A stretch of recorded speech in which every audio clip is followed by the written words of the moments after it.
وَلَوْ يُؤَاخِذُ اللَّهُ النَّاسَ بِمَا كَسَبُوا مَا تَرَكَ عَلَى ظَهْرِهَا مِنْ دَابَّةٍ وَلَكِنْ يُؤَخِّرُهُمْ إِلَى أَجْلٍ مُسَمًّى. Allah says, if I start doing that, the way you deal with me, if I start taking one ni'mah at a time, you do one sin, one ni'mah, one sin, one ni'mah, one sin, one ni'mah, there will be absolutely no ni'mah left on your body because you do so many sins, and at the end of the day, the only ni'mah that will be left is life, and I'll take your life then too.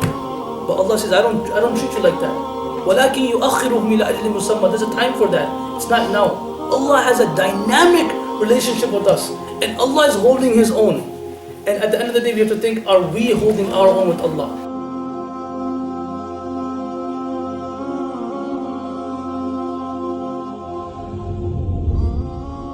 The only way to actually analyze ourselves is to see if we're progressing in life. If we are progressing. Hassan bin Ali radiallahu anhu used to say, مَنِ اعْتَدَلَ يَوْمَاهُ فَهُوَ فِي خُسْرَانٍ.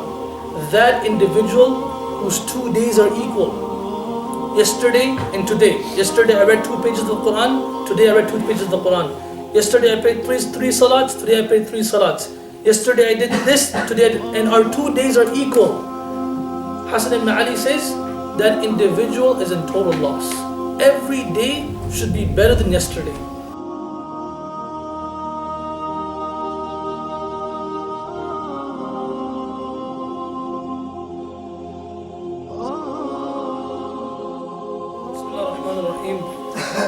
نحمده ونصلي على رسوله الكريم أما بعد. قال الله عز وجل في كتابه العزيز بعد أعوذ بالله من الشيطان الرجيم بسم الله الرحمن الرحيم يا أيها الإنسان ما غرك بربك الكريم الذي خلقك فسواك فعدلك في أي صورة ما شاء ركبك. وقال عز وجل في مقام آخر قتل الإنسان ما أكفره من أي شيء خلقه من نطفة خلقه فقدره ثم السبيل يسره ثم أماته فأقبره ثم إذا شاء أنشره. وقال عليه الصلاة والسلام المؤمنون هينون لينون كالجمل الآنف إن قيد إن قاد وإن أنيخ على صخرة استناخ. وقال عليه الصلاة والسلام من قال لا إله إلا الله مخلصا دخل الجنة. قيل وما إخلاصها يا رسول الله؟ قال أن تحجزه عن محارم الله أو كما قال عليه الصلاة والسلام. My dear friends, brothers and sisters in Islam, I don't know why everyone that came here today has a different purpose of coming here. I personally came here because if I didn't come here, my brother would have beat me up. Because Shaykh Abdullah requested me to come here and I had to come. Otherwise I would have got beaten up by him, no doubt. So that's why I came. But everyone came for a different purpose. Everyone's here, mashallah. But let's all reunite our purpose and have one purpose for sitting here today. And every time we sit in a halqa or a khatira or any talk of deen or any talk of Allah and His Rasul, we should literally sit down with one purpose.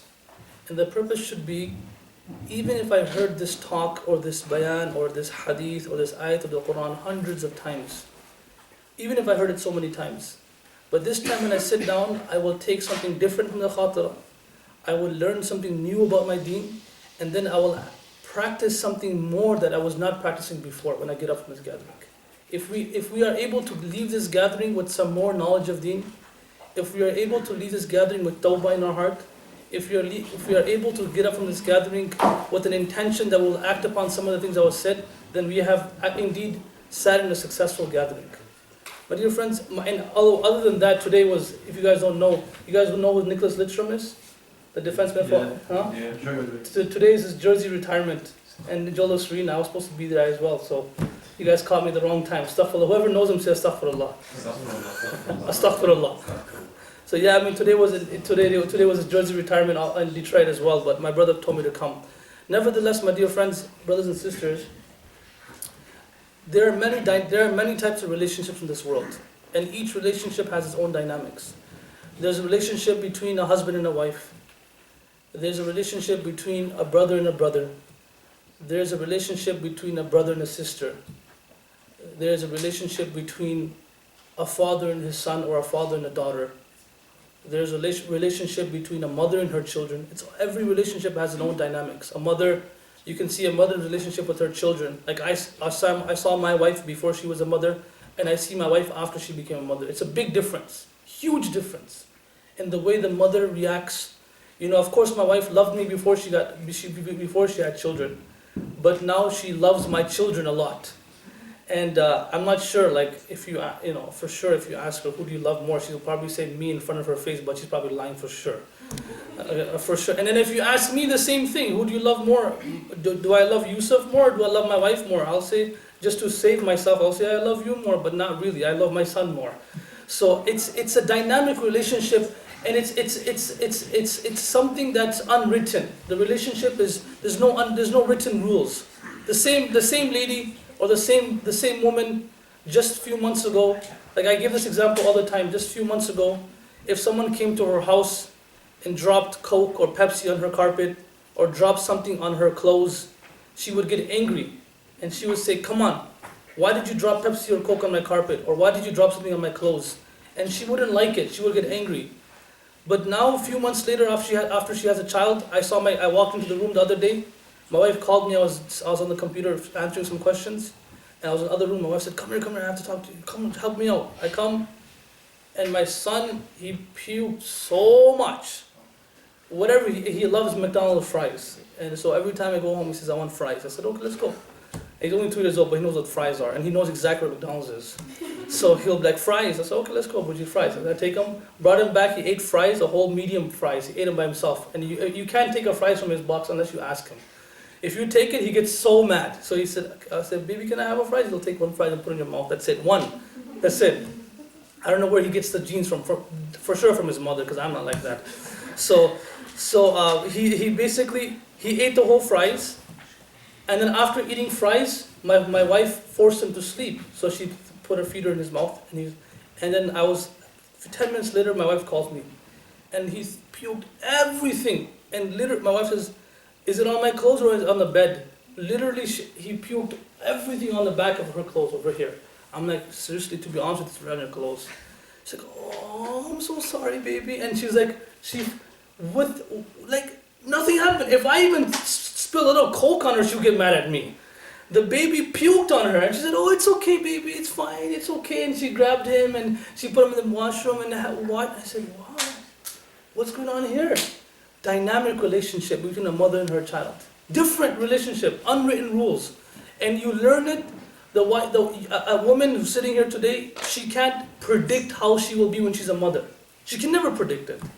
It's Allah naturally puts instincts in the mother's heart when her child is born. That's it. Similarly, there's a relationship in this world that has its own dynamics. And it's the relationship between Allah and His makhluk. Between who? Allah and us. It has its own dynamics. It has its own rules. And it has its own method of demonstrating itself. Allah and its people. And vice versa, a relationship between us and Allah. This is huge. This is such a big relationship. Sometimes we don't talk about it, we ignore it sometimes. But today I want to talk about the relationship that Allah has with us and that we have with Allah. It's a huge relationship. And how big of a relationship is it? Do you know there was a guy named Firaoun? You guys know who Firaoun is? Yes. Okay. In muhaddithin, in mu'arrikhin, historians, there is absolutely no bigger tyrant that ever walked on the face of the earth compared to Firaoun. Firaoun was an absolute tyrant, absolute zalim. He committed every sin possible. He left no stone unturned. Okay? To a certain extent that I'm not going to say the whole story of Firaoun. When he found out from a dream interpreter that his dream meant that there was a child going to be born in the Bani Israel who will overthrow your kingdom. A boy. He had a dream. He asked an interpreter, what did my dream mean? The interpreter said, Mu'abbir Ru'ya said, your dream means that there will be a son that will be born in this clan, in Bani Israel. And this child, when he grows old, he will overthrow your kingdom. So Firaun said, really? You know what I'm going to do? He hired soldiers. You know how American army and different soldiers, they protect the country? He hired soldiers and he put his army in front of every house that had any expecting mother. So any mother who was expecting a child, there was somebody outside the house standing 24/7 waiting for the arrival of the child. And they were spread around the whole cities, all the cities where he had kingdom. And every time a child was born, they were outside. There was no hiding. They were outside. So they would come in, they would look at the gender. If it was a girl, no problem. But if it was a boy, ruthlessly, they would take the boy and slaughter the boy in front of the mother. Just imagine. Some things are said in hadith, right? And then we say, hey, this is da'if, or this is qawi, or this doesn't make sense. This is something that is mentioned in the Quran. And there's no wiggle room. This is exactly what happened. Firaoun had people, they would go, take the child, and slaughter the child right in front of the mother's face. Shaykh Abdullah has a son named Hassan, I have a son named Yusuf. Okay, don't tell Shaykh Abdullah this. My son beats the crap out of his son. He takes all my revenge that my brother used to do to me when I was a kid. My son destroys him, okay? Because Shaykh Abdullah's son is like a girl, okay? He's the girl of our family, okay? He looks like a girl. He's like all soft and stuff. My son looks like a warrior, like a UFC fighter, okay? And every time Hassan comes to my house, and he's a good kid. He's a very good kid. See, if my son comes to my brother's house over here, Hassan always shares his toys. Oh yeah. But if Hassan comes to my house, don't even touch his toys. Because if you touch his toys, he'll go bananas on you, right? Every time Hassan comes back from Warren, he always has new scars on his face. Like right now when he comes back, he's going to have a scar from here to here. Huge scar from here to here. Like my son goes crazy on him, right? So of course, if I find out something like if I go to someone's like a wedding or something and I find out that someone hit my son, naturally I don't have love for that kid in my heart. It's just natural. What happened? Why did the parents take care of the kid? Why did my son get hit for? I don't like it. But just imagine a mother, her feelings. She has a child, the child is taken from her, and the child is slaughtered in front of her. 9 months she held that burden in her stomach, 9 months. And the pain that the mother went through for those 9 months, unbearable, unexplainable. And then the pain the mother went through when she was giving birth to the child, no book can explain and no speaker can explain. The burden and the pain that she went through just to bear the burden of the child. That is why the Prophet gave the most respect to a mother. Most respect the Prophet gave to a mother. Because the mother went through so much just for us to come to this world. My topic is not about that. But nevertheless, just imagine. The son is taken and the son is slaughtered right in front of the mother's eyes. You know how many times you know how many times Firaoun did this? How many times? 60,000. Huh? 60,000. How many times? Do you guys anyone have a number? How many times he did this? 7 years. Don't just throw out numbers. Look at that guy, he's like 45. Like you're not buying a car here. It's not an auction. Okay, in the most authentic riwayah, he slaughtered 70,000 boys. How many? 70,000 boys, both collect, because he did it twice. He was close though. Yeah, collectively. There's 60, there's 70, collectively. If it's 60, if it's 70, if it's 50,000. Imagine that's one sin that he did, slaughtering boys. And how Musa survived was right when she had the boy, she put him in a box, and we know the whole story. She put him in a box and she threw him in a river, so the people couldn't find the child because the child was found in the palace of Firaoun. That's one thing he did. Another thing he did, you see tyrants and people of the past, Allah does not mention their words. Allah does not mention their sentences. But if someone said something very frequently, Firaun was saying something very frequently, Allah made that a part of the Quran to tell us what he was saying. Qarun used to say this very frequently. That this money, this wealth that I have, إِنَّمَا أُوتِيتُهُ عَلَىٰ عِلْمٍ عِنْدِي. Every time Musa used to tell Qarun that worship Allah, you're such a rich person, you're such a wealthy person, Allah has given you so much, he used to always say, إِنَّمَا أُوتِيتُهُ عَلَىٰ عِلْمٍ عِنْدِي. O Musa, he was a Muslim. إِنَّ قَارُونَ كَانَ مِنْ قَوْمِ مُوسَى فَبَغَى عَلَيْهِمْ. He was from the qawm of Musa. He used to always say that this money that I have, this wealth that I have earned this through my own efforts. So all the youngsters sitting here and that are studying in university, and inshallah one day will become very successful. Never ever think like this. That I have earned my way here. that I have made an effort because of that. Today I have a degree in my wall. And I have made an effort, that is why I have an MD next to my name. No. Just imagine for a second, all that material that you were studying for your MCATs or your PCATs, whatever you were studying for your exams, all that material, who kept all that material preserved in your brain? Was it yourself or was it Allah? Who was it? Say it louder, guys. Who was it? Allah. Allah. If Allah wanted, He could have made you forget it. All that material was preserved here. Then you sat in an exam hall. Then you gave the exam. Who kept all that material over here? If Allah wanted, He could have snatched it from your brain and you could never have written that exam. So all the effort we made, yes, we make an effort, but it's because of Allah what we have today. And we have no credit for it. Nothing. So Qarun used to take full credit for what and you know how this is shown? I've gone to some people, Shaykh Abdullah has gone to some people, when we did this, we do fundraising for our projects, and literally you hear these answers from some people like, man, when I came to America, I came with one bag and $40 in my pocket, and look, I earned this. I made my dynasty. This is what I did. Now, and you hear these things, you say, no brother, you didn't do this yourself. Yes, you made an effort, but Allah did it for you. Firaoun used to say, Ana rabbukumul a'la. What did he used to say? That all these small little things that you worship, all these small idols that you worship, one idol you worship for rain, one idol you worship for this, but I am the biggest Rabb of yours. Among all these small idols, you should worship me the most. You should obey me the most. You should listen to me the most. Imagine such a claim he made. I am the biggest Rabb.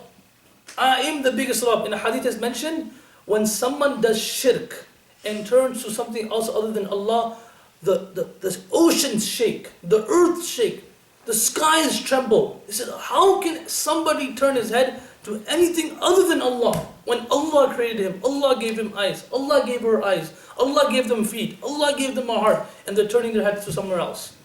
So Firaoun used to say this. Firaoun attempted to kill Musa so many times. And Firaoun was given so much by Allah. But you know what, guys? Look at the relationship between Allah and Firaoun. You know, if somebody comes, I have a friend, when I bought my first car, the Nissan 300ZX, I got it from California. The car was, when I was young, I had a picture on my wall of a Nissan 300ZX in 1993. And finally in 2007 I bought it. Okay, in 2007 I bought it. And when I finally bought it, I bought it from California and it was shipped here. I bought it, I made so much effort for it, I earned money for it, and I bought the Nissan 300ZX. This car was shipped here from California. It took like 9 days for it to come. And it arrived at my house at nighttime. I was in Mount Clemens, and my mom says the car is here. I said, oh, perfect. I drive back from Mount Clemens. I reach my house. Right when I reached my house, I said, subhanAllah, beautiful car. I get in the car, and I drive 2 minutes down the road to my friend's house without any registration, insurance, nothing. I drive to my friend's house. I said, look at my car. And he said, wow, mashallah, let me drive it. I said, okay, drive it, but don't just please, don't drive fast because I don't have registration, insurance. Man, wallahi, I won't drive fast. Let me drive it. I said, okay, go ahead. He gets in the car. 1 minute later, he slips on black ice and he totals it. Totals. He slips on black ice and the car spins and he totals it. And that was my first, and my heart ripped out of my chest. Like, oh my God. Gone. My brother Shaykh Abdullah came, like half an hour later, he says to me, like, that's what happens when you have love for dunya in your heart. I said, come on, why are you lecturing me right now for? You don't have time to, like, he says, in front of the cops, he says to me, the cop's like, what's going on? So that's what happens when you have love for dunya in your heart. The cops look at me like, what is that? Like, no, don't worry, he's just a little, it's okay, leave him alone. And then that's exactly what happened. So now I never, ever let that guy drive my car. Never. And he's my best friend since my childhood. I hope he doesn't watch this video. Astaghfirullah, please don't watch this video. Never in my life, if I have no choice, I can't drive, I'm paralyzed, I still won't give him the keys to the car. No, you're not driving, okay? And this my friend, and he drove my car, and this would happen. Firaoun, my relationship got dented. Firaoun, look what he's doing to Allah. So much crime, so much sins. But look at the dynamic relationship Allah has with Firaoun. Then just imagine what type of relationship Allah has with us. Then that's it. When Musa became a Nabi. When Allah told Musa, "Oh Musa, I have given you my nabuwa, you are a Nabi, you are my messenger, you have to go to people, call them towards one Allah, tell them about Jannah, tell them about Jahannam." When Allah made Musa a Nabi, when he was 40 years old, you know what he told him? اذهبا إلى فرعون إنه طغى. He said, "Oh Musa, oh Harun, go to Firaoun."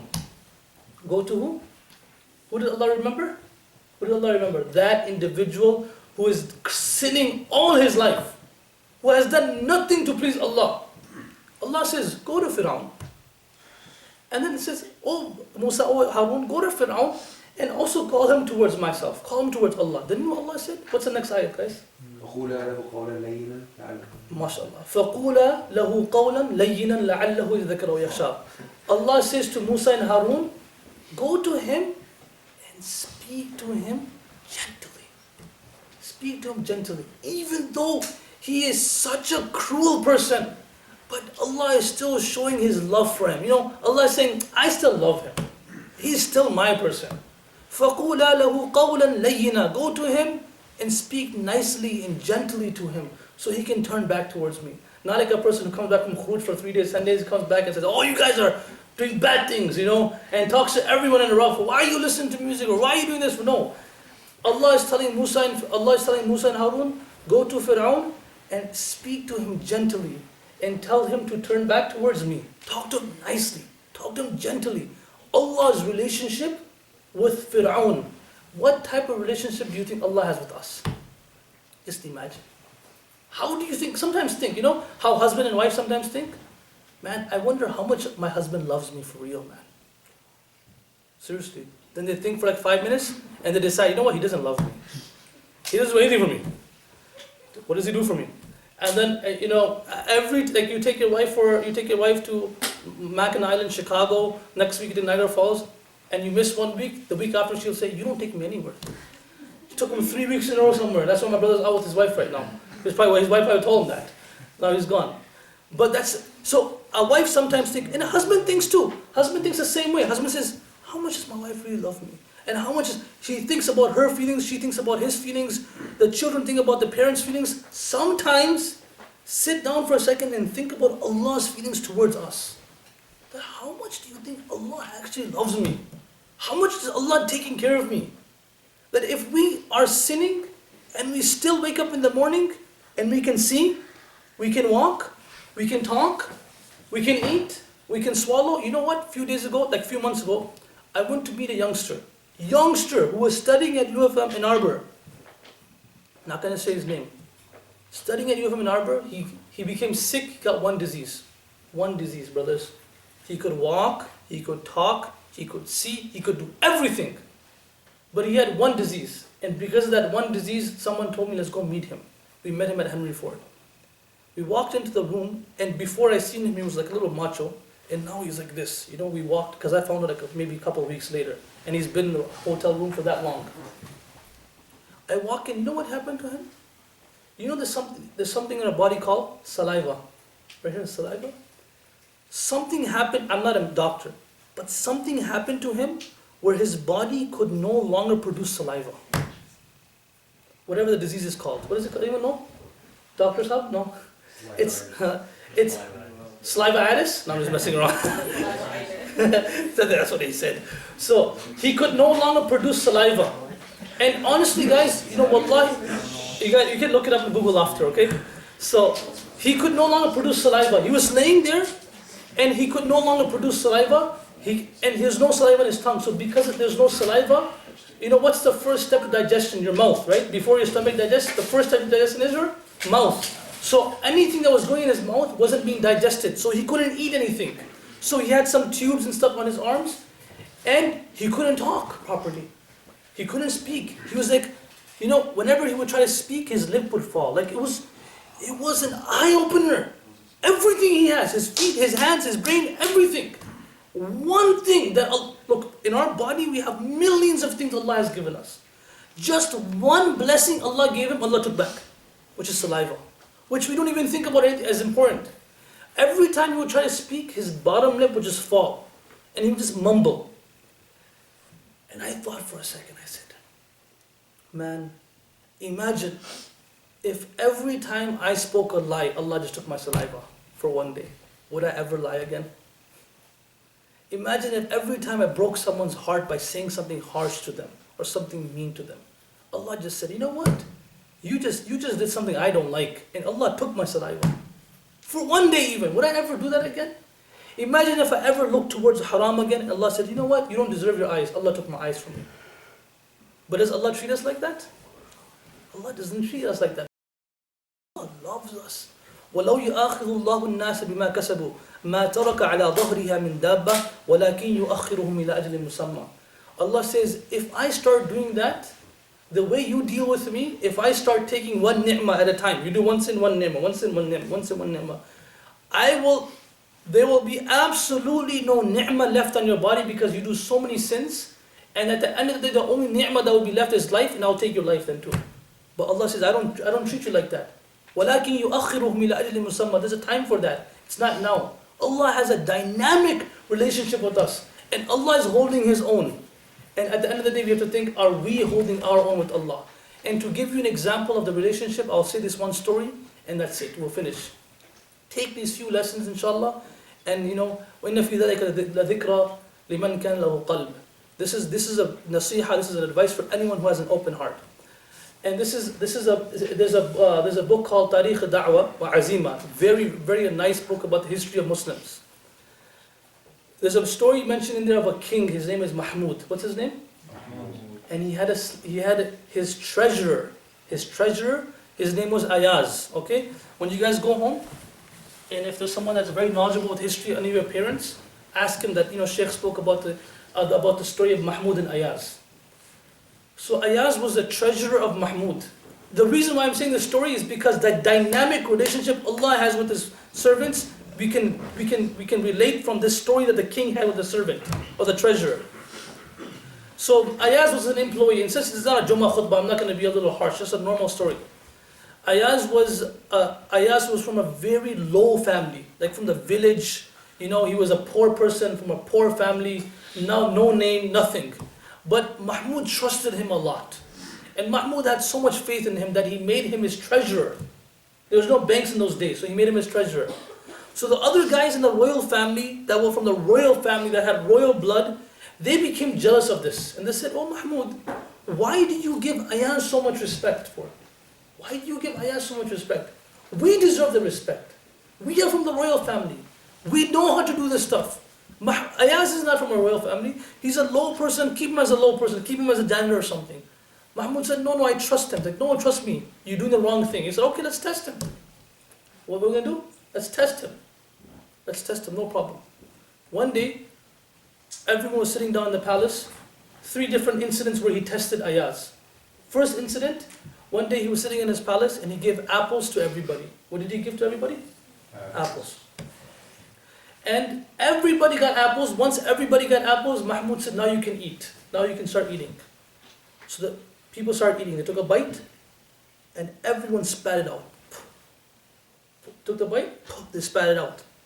And the apple was so bitter, extremely bitter that it was not, you couldn't eat it. It was not edible. You couldn't swallow it. They took a bite, so bitter, they spat it out. Took a bite, so bitter, they spat it out. Took a bite. So everyone did that, except for Ayaz. When Ayaz took a bite, and he just swallowed it. They took another bite, he swallowed it. So Mahmud said, oh Ayaz, is the apple not bitter? So Ayaz said, definitely the apple is bitter, very bitter apple. So Mahmud said, oh Ayaz, then why are you eating the apple for? So Ayaz said, oh my king, all my stay and all my life that I lived in this palace with you, you have always fed me sweet apples. One day you feed me a bitter apple, why should I be ungrateful? Why should I be ungrateful? You gave me sweet apples all my life. One day you give me one bitter apple. Why should I show my ungratefulness to you? Why should I show that I'm disgusted? Allah gives us good all our life. All our life.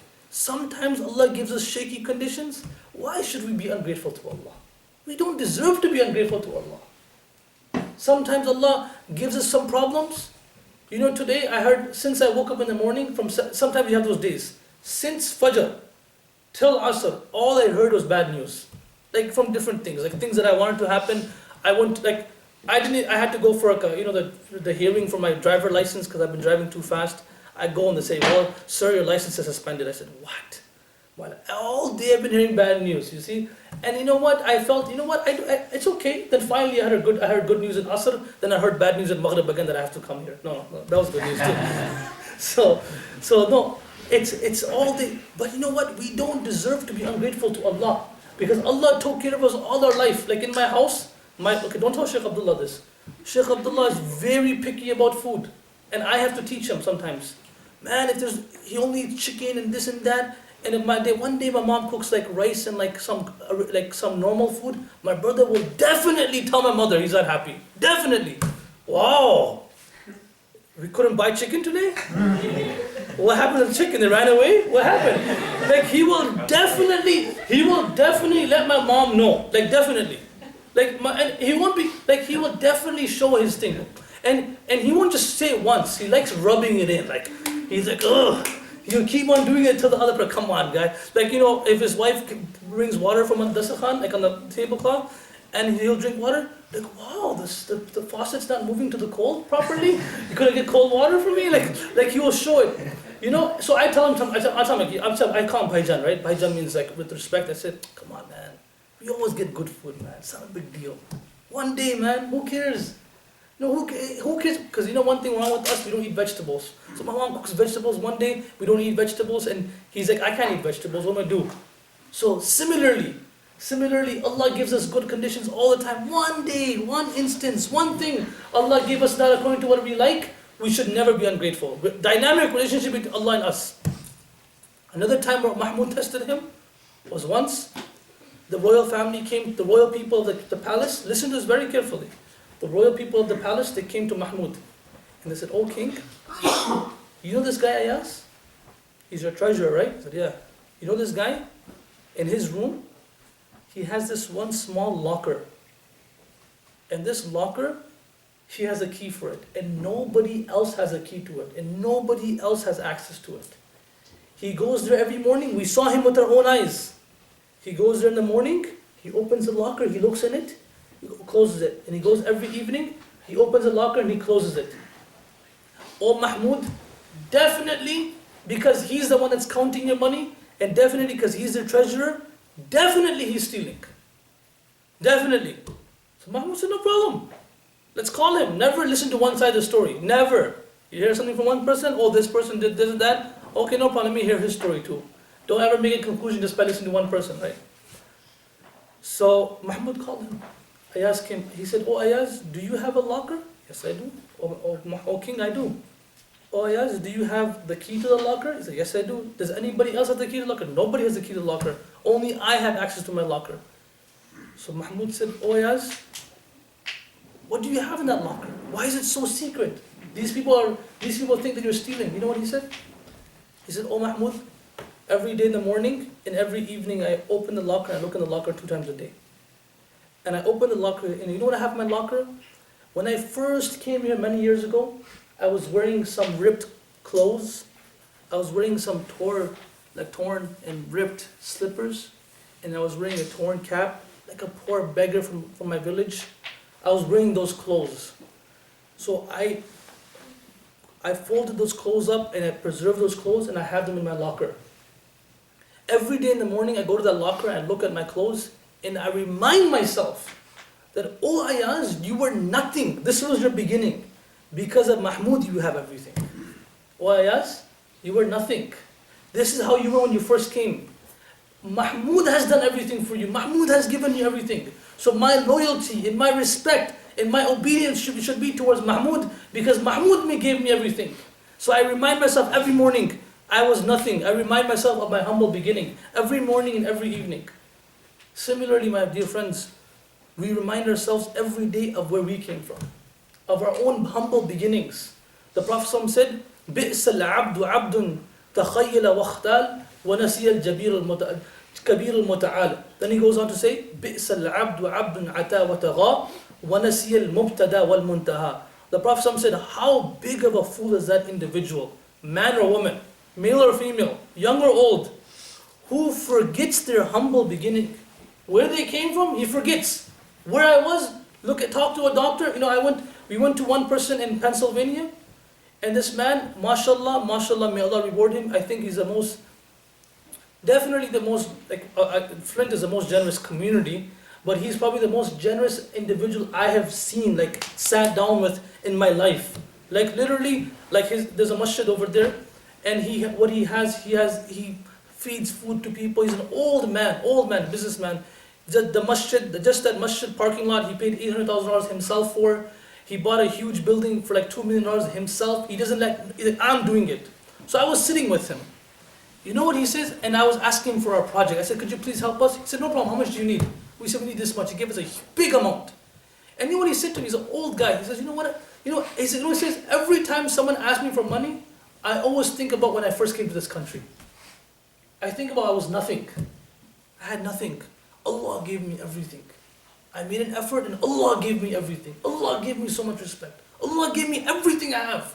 We went to Princeton. I went to university, but at the end of the day, I had nothing if Allah didn't give me anything. So then I think about that beginning of mine, and because of that, I gave to Allah subhanahu wa ta'ala. So the last but not the least, once Mahmoud was sitting there, and he wanted to test Ayaz, the third test. And he said, he asked for the most precious jewel in the treasury to be brought and placed in front of him. The most precious jewel in the treasury was brought and it was placed in front of the king. I have to go right now actually because we had a program over there too. And then he placed a big hammer next to this big precious jewel. And then he told all of his people, all the royal family, everyone, all of his people that are under him, he told them, come and break this jewel. Come in, break this jewel. If I tell you, man, I said, one of you guys, Abud, why don't you go to my car and break my windshield? Abu was like, oh, no problem, Mufti Sahib, me, we'll break it. But no, imagine, but Abu was like, no, Mufti Sahib, I think you're crazy, man. Why would I break your windshield for? But if someone does, I'll break his face. But so no. But imagine how your precious car, imagine that. You tell someone, go break my thing. So what do you think? You're going to think the other guy's just joking around, man. Come on, are you serious? So the king said to the people that are following him, he said, break this jewel. No, I'm not going to break this jewel. Okay, no problem. Next person, break this jewel. No, I'm not going to break this jewel. Next person, break this jewel. No, I'm not going to break that. Why are you crazy? Look at this jewel, it's so precious. Finally, Ayaz came. He said, oh, Ayaz, break this jewel. Without thinking, this guy, he probably was Arab. Without thinking, they do first, then think after. Without thinking, he picked up the hammer and he crushed the jewel. Crushed it. Mahmoud said to Ayaz, oh Ayaz, why did you break the jewel for? Ajib. He said, oh king, when you told me to break this jewel, I had two options. Either I break this jewel and hold your command, meaning I keep your command and I break the jewel. Or I break your command and keep the jewel preserved. Either I break the jewel and hold your command and keep your command preserved, or I don't break the jewel and break your command. So when I thought about this in my head, I realized that more precious than the jewel is your command. So without thinking, I broke the jewel because your command is more precious than this jewel. Similarly, my dear friends, Allah's command is more precious than anything I can do in my life. Relationship between me and Allah. If I'm in class, the most precious thing for me to do at that time is make sure I pray my salah. If I'm watching a hockey game or a football game or a basketball game, the most precious, I break my desire and I hold Allah's command above my head. Because the most precious thing is Allah's command. Not the jewel, but the king's command. Not what I'm doing, but Allah's command. Not what I'm doing, but Allah's command. If I'm chilling with my friends, and it's salah time, or something, a command of Allah comes. Whatever I'm doing, I break that command, I break that desire, I break that necessity, and hold fast the command of Allah, and keep that more precious than anything I'm doing. If we act upon these things, my dear friends, then we can hold our relationship with Allah steadfast. Ready to do this, inshallah? We hold our own with Allah, because Allah has a relationship, dynamic relationship with us. He is ready to forgive us anytime. He's always giving us, so generous. But to be honest with you, if we look into ourselves and we take hisab of ourselves, we're not doing it for Allah. We're not doing it. Last but not the least, my dear friends, the only way to actually analyze ourselves is to see if we're progressing in life. If we are progressing. Hassan bin Ali radiallahu anhu used to say, "Man i'tadala yawmahu fahuwa fi khusran." That individual whose 2 days are equal, yesterday and today. Yesterday I read 2 pages of the Quran, today I read 2 pages of the Quran. Yesterday I prayed three salats, today I prayed 3 salats. Yesterday I did this, today I did, and our 2 days are equal. Hassan ibn Ali says, that individual is in total loss. Every day should be better than yesterday. Today we should do more than yesterday. Tomorrow we should do more than today. Day after tomorrow we should do more. And every day we start doing more and more, even if it's just by a little bit. If we did 2 pages Quran, next day we do 3 pages Quran. If today I sat with my mother for 5 minutes, tomorrow I sit with her for 10 minutes. If today I said salam to 5 people, tomorrow I say salam to 10 people. If today I read 1 hadith, tomorrow I read 2 hadith. Every day should be better day, every single day. And that's how we progress, and that's how we get better. And that's how our relationship with Allah will get better. May Allah make it easy for us to act upon whatever was said, bring that into our lives, and make our relationship with Allah better, and make Allah forgive us anytime we do sins, and we do tawbah to Allah every time we do sins. Wa akhiru da'wana alhamdulillahi rabbil alamin. Jazakallahu khairan.